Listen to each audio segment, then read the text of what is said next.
अर्थशास्त्रियों तथा मनोवैज्ञानिकों ने भी किया है। पाठ्यक्रम वह साधन है जिसके द्वारा शिक्षा व जीवन के लक्ष्यों की प्राप्ति होती है। ये अध्ययन का निश्चित एवं तर्कपूर्ण काम है जिसके माध्यम से शिक्षार्थी के व्यक्तित्व का विकास होता है तथा वह नवीन ज्ञान एवं अनुभव को ग्रहण करता है। यदि हम बात करें अगर संकुचित अर्थ में देखें तो पाठ्यक्रम केवल विभिन्न विषयों के पुस्तकीय ज्ञान तक ही सीमित है। विस्तृत अर्थ में पाठ्यक्रम के अंतर्गत वह सभी अनुभव आ जाते हैं जिसे एक नई पीढ़ी अपनी पुरानी पीढ़ियों से प्राप्त करती है। साथ ही विद्यालय में रहते हुए शिक्षक के संरक्षण में विद्यार्थी जो भी क्रिया करता है वह सभी पाठ्यक्रम की सहगामी क्रिया का अंग होती है। अतः वर्तमान समय में पाठ्यक्रम से तात्पर्य उसके विस्तृत रूप से ही है। यदि हम देखें तो पाठ्यक्रम जो है वो अंग्रेजी भाषा के कैरिकुलम शब्द का प्रयोग किया जाता है। कैरिकुलम शब्द जो है लैटिन भाषा से लिया गया है। लैटिन शब्द कुरेर से बना है और कुरेर का अर्थ है दौड़ का मैदान। शिक्षा के अंतर्गत इसका अर्थ है छात्रों का कार्य क्षेत्र। यहाँ हम देखेंगे कि छात्रों को दौड़ का मैदान, यहाँ पर दो शब्द दौड़ तथा मैदान प्रयुक्त किए गए हैं। मैदान का अर्थ है पाठ्यक्रम से और दौड़ का अर्थ है छात्रों द्वारा अनुभव एवं उनकी क्रियाओं का संपादन करना, जिससे छात्र अनुभव तथा क्रियाएं करके अपना विकास करता है और अपने गंतव्य स्थान तक पहुंच जाता है। इस प्रकार छात्र मैदान में दौड़ करके अपने लक्ष्य तक पहुंचने में सफलता प्राप्त करता है। शिक्षक की दृष्टि से पाठ्यक्रम एक दिशा एवं साधन है जिसका अनुसरण करके शिक्षा के लक्ष्य को प्राप्त करने का प्रयास किया जा सकता है। पाठ्य वस्तु के व्यवस्थित रूप को ही पाठ्यक्रम की संज्ञा देते हैं।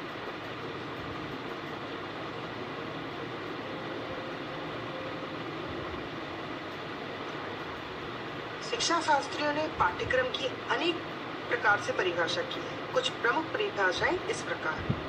यदि हम मुनरो महोदय की देखें तो पाठ्यक्रम में वे सभी क्रियाएं सम्मिलित हैं जिनका हम शिक्षा के उद्देश्यों की प्राप्ति हेतु विद्यालय में उपयोग करते हैं। तो शिक्षा का मुख्य उद्देश्य क्या होता है? बालकों के व्यक्तित्व का विकास करना।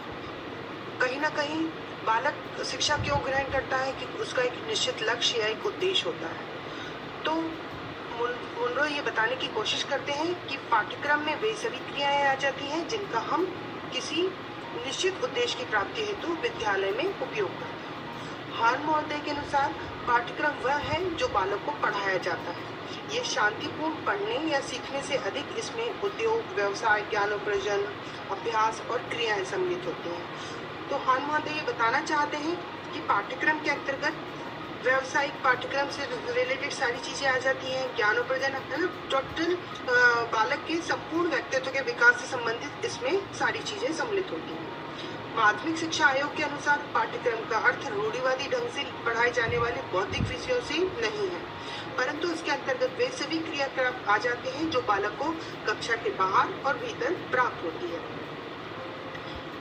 ऐसे एलन ने भी अपने विचार व्यक्त किए हैं। मैं डीवी महोदय के बारे में बताऊंगी कि सीखने का विषय या पाठ्यक्रम पदार्थों, विचारों और सिद्धांतों का चित्रण है जो निरंतर उद्देश्यपूर्ण क्रियान्वेषण के साधन या बाधा के रूप में आ जाते हैं।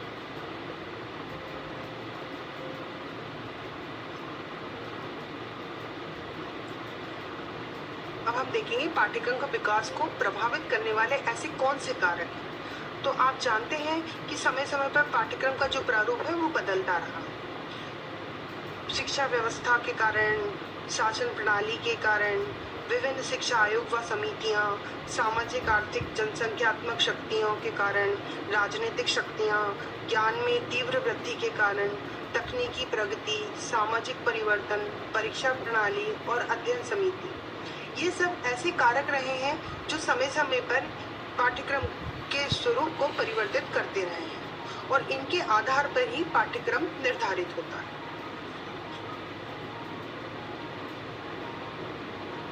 आइए अब देखते हैं पाठ्यक्रम के उद्देश्य। जैसा कि आप जानते हैं कि शिक्षा की प्रक्रिया के 3 प्रमुख घटक होते हैं। पहला शिक्षक, दूसरा शिक्षार्थी और तीसरा पाठ्यक्रम। शिक्षण में शिक्षक तथा छात्र के मध्य अंतःक्रिया पाठ्यक्रम के माध्यम से ही होती है। इस प्रकार पाठ्यक्रम शिक्षण की क्रियाओं को दिशा प्रदान करता है। इन तीनों घटकों के पारस्परिक अंतःक्रिया द्वारा बालक का विकास किया जाता है। शिक्षण में 3 घटकों का विशेष महत्व होता है और इसी के आधार पर पाठ्यक्रम के उद्देश्य निर्धारित होते हैं। तो हम बात देखते हैं पाठ्यक्रम के उद्देश्य किस प्रकार के होने चाहिए। तो पहला है, पाठ्यक्रम बालक के संपूर्ण विकास हेतु साधन प्रदान करता है, जिसकी सहायता से शिक्षण की क्रियाओं को संपादित किया जाता है। पाठ्यक्रम से मानव जाति के अनुभवों को सम्मिलित रूप से स्पष्ट करके संस्कृति तथा सभ्यता का हस्तांतरण एवं विकास किया जाता है।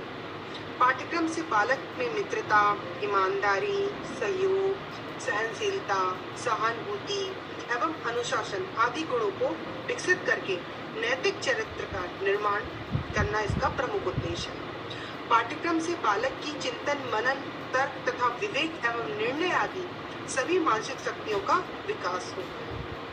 पाठ्यक्रम को ज्ञान तथा खोज की सीमाओं को बढ़ाने के लिए अन्वेषकों का सृजन किया जाता है। पाठ्यक्रम के और भी कई उद्देश्य होते हैं, जैसे शिक्षा के उद्देश्य की प्राप्ति करना, ज्ञान की प्राप्ति करना, नागरिकता का विकास करना, चरित्र का विकास करना, व्यक्तित्व का विकास करना, खोज एवं आविष्कार करना। पाठ्यक्रम को बालक में जनतंत्रीय भावना का विकास करना भी पाठ्यक्रम का मुख्य उद्देश्य होता है।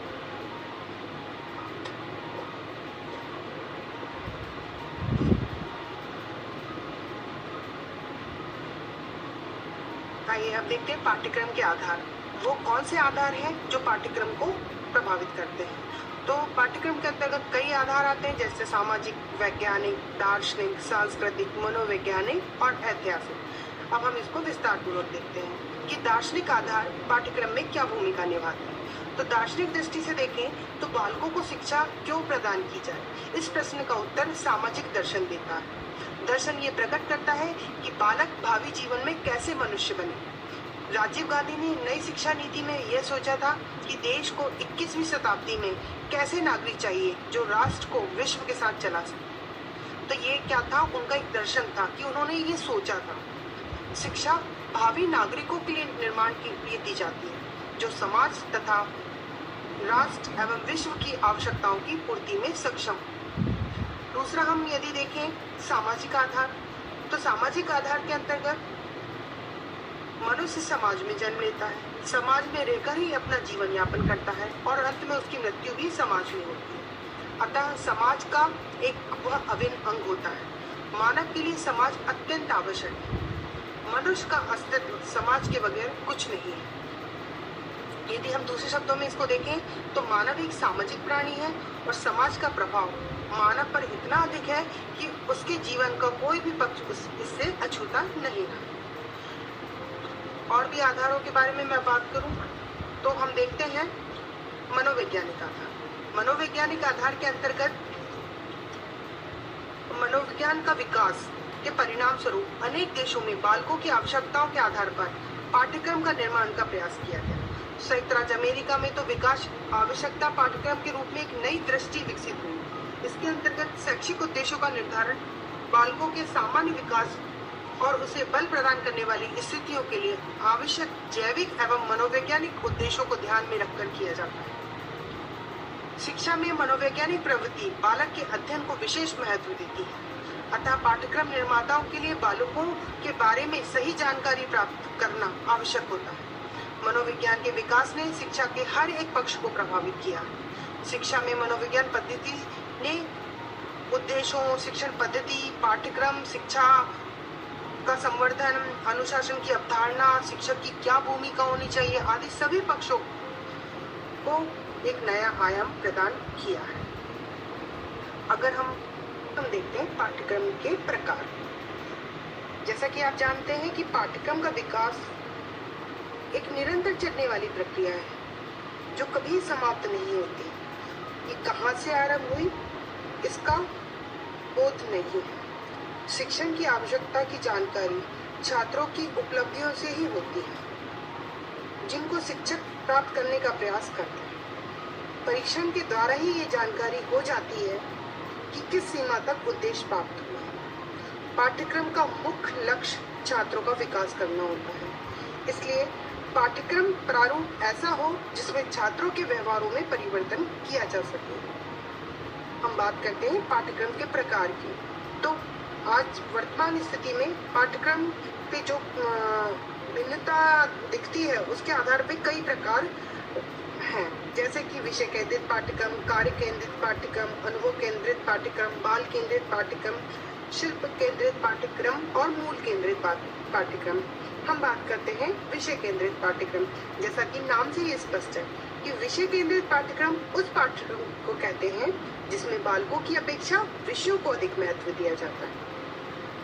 इस प्रकार के पाठ्यक्रम में पुस्तकों का विशेष महत्व होता है, इसलिए इस पाठ्यक्रम को पुस्तक केंद्रित पाठ्यक्रम भी कहते हैं। विषय केंद्रित पाठ्यक्रम अमनोवैज्ञानिक है, अर्थात इसके अंतर्गत बालकों की रुचियों, आवश्यकताओं तथा योग्यताओं का कोई ध्यान नहीं रखा जाता।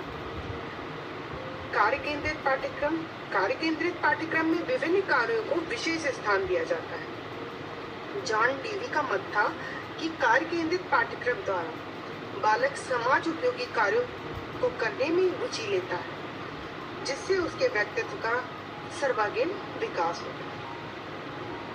अनुभव केंद्रित पाठ्यक्रम, जैसा कि ये भी नाम से स्पष्ट हो रहा है कि इस पाठ्यक्रम में बालक के विकास हेतु अनुभवों को विशेष महत्व दिया जाता है। अनुभव केंद्रित पाठ्यक्रम विषयों की अपेक्षा अनुभव पर आधारित होता है। बाल केंद्रित पाठ्यक्रम, बाल केंद्रित पाठ्यक्रम में विषयों की अपेक्षा बालक को मुख्य स्थान दिया जाता है। ऐसे पाठ्यक्रम का निर्माण बालक की विभिन्न अवस्थाओं की रुचियों, आवश्यकताओं, क्षमताओं तथा योग्यताओं के अनुसार किया जाता है। अब हम देखते हैं शिल्प केंद्रित पाठ्यक्रम। जहाँ पे शिल्प केंद्रित पाठ्यक्रम की बात आती है तो शिल्प कला केंद्रित पाठ्यक्रम वह पाठ्यक्रम होता है जिसके अंतर्गत बालक की रुचि और क्रियाशीलता को ध्यान में रखकर, जैसे कि उसमें शिल्प कला के अंतर्गत कताई, बुनाई, चमड़े तथा लकड़ी के काम आदि को केंद्र मानकर दूसरे विषयों की शिक्षा दी जाती है। हमारे देश की वर्तमान बेसिक शिक्षा में इस प्रकार के पाठ्यक्रम का विशेष महत्व है। बात करते हैं मूल्य केंद्रित पाठ्यक्रम की। तो मूल्य केंद्रित पाठ्यक्रम, इसमें कुछ विषय अनिवार्य तथा अधिक विषय ऐच्छिक होते हैं। अनिवार्य विषय का अध्ययन करना प्रत्येक बालक के लिए अनिवार्य होता है तथा ऐच्छिक विषय को व्यक्तिगत रुचियों तथा क्षमताओं के अनुसार चुना जा सकता है।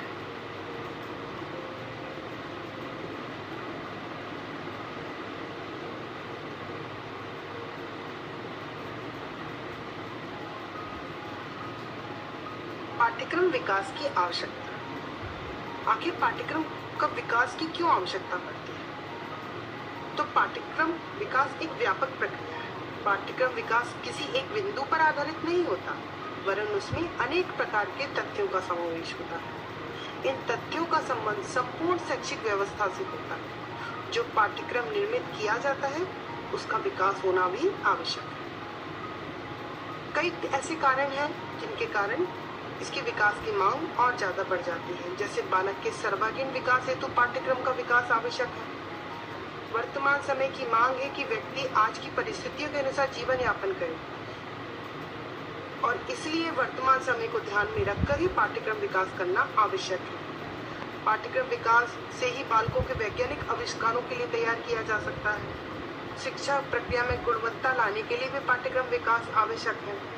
बालकों में उच्च मूल्यों के विकास हेतु भी पाठ्यक्रम का विकास करना अत्यंत महत्वपूर्ण है। समय समय पर शिक्षा के उद्देश्य निर्धारित किए जाते हैं तथा इन उद्देश्यों की पूर्ति के लिए भी पाठ्यक्रम में परिवर्तन किया जाता है। तो ऐसे कई और भी कारण हैं जिनके कारण पाठ्यक्रम के विकास की मांग बढ़ती रही है।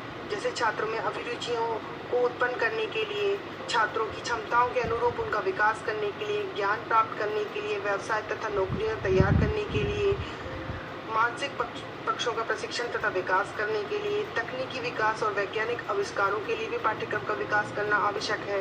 छात्रों को भावी जीवन के लिए तैयार करने के लिए भी पाठ्यक्रम का विकास करना आवश्यक है।